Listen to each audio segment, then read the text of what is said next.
बिस्मिल्लाहिर्रहमानिर्रहीम। आज हांडी में बिरयानी बनाने लगी हूँ। ऑयल डाल के मैं ये चिकन जो है इसको पहले फ्राई कर लूँगी। इसके बाद मसाला भूनती हूँ जो आपको दिखाती हूँ। चिकन फ्राई करके निकाल लिया। ये एक प्याज और लहसुन अदरक 1 टेबल स्पून मैंने डाल के ये देखें ब्राउन कर लिया। अब टमाटर डालूँगी और मिर्चें और सारे सूखे मसाले।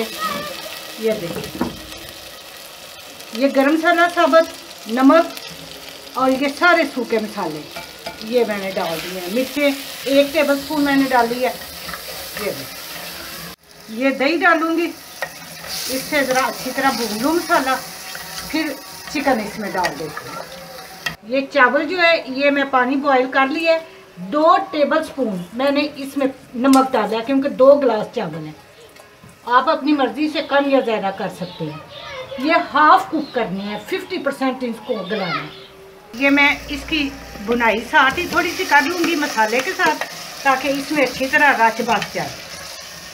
ये पुदीना और धनिया ये मैंने काट के रखा हुआ है जो लाजमी इसमें डलेगा। और 2 लेमन ये भी मैं अभी से डालने लगी हूँ। ये चिकन जो है इसको पकाना नहीं फुल आपने, बस ये 2 से 3 मिनट इसको बस इतनी देर में चावल बॉयल हो जाते हैं, हाफ कुक हो जाएंगे। तो मैं फिर आपको ये अभी से डाल देती हूँ। धनिया, हरी मिर्चें लंबी लंबी काट के मैंने डाल दी हैं। ये लें जी, चावल जो है हाफ कुक मैंने किए हैं। अब ये जर्दा कलर जो है ये मैं डाल रही हूँ इसमें।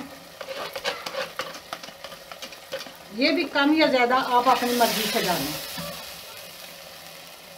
और ये चावल, बिस्मिल्लाहिर्रहमानिर्रहीम।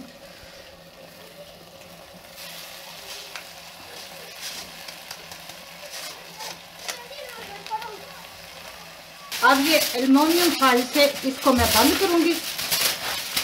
नीचे से आंच मैंने लो कर दी है।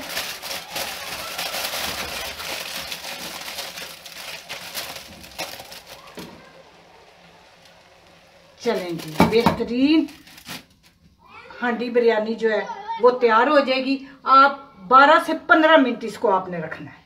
लेकिन जी 15 मिनट हो गए हैं। अब मैंने चूल्हा बंद कर दिया है। 2 से 3 मिनट अभी इसको बंद रहने दे। मिट्टी की हांडी है, ये दम में वैसे भी गर्म काफ़ी रहती है। तो अभी 2 से 3 मिनट बाद मैं इसको खोलूँगी। बिस्मिल्लाह करके ओपन करें। वाह भाई वाह, खुशबू तो अच्छी आ रही है। एक दफ़ा मिक्स कर लें। नहीं जी, सारी मैंने मिक्स कर दी है। अब चूँकि मिट्टी की हंडिया में पकी है तो मिट्टी के बर्तन में ही डाल के मैं आपके सामने दिखाती हूँ। बिस्मिल्लाहिर्रहमानिर्रहीम। ये नहीं जी, माशाल्लाह बहुत अच्छी बिरयानी बन गई। नहायत इजी है, आप भी ज़रूर ट्राई करें। मेरे चैनल पकवान को सब्सक्राइब करें, लाइक और शेयर करें। अल्लाह पाक आपको अपने नेक इरादों में कामयाब करें।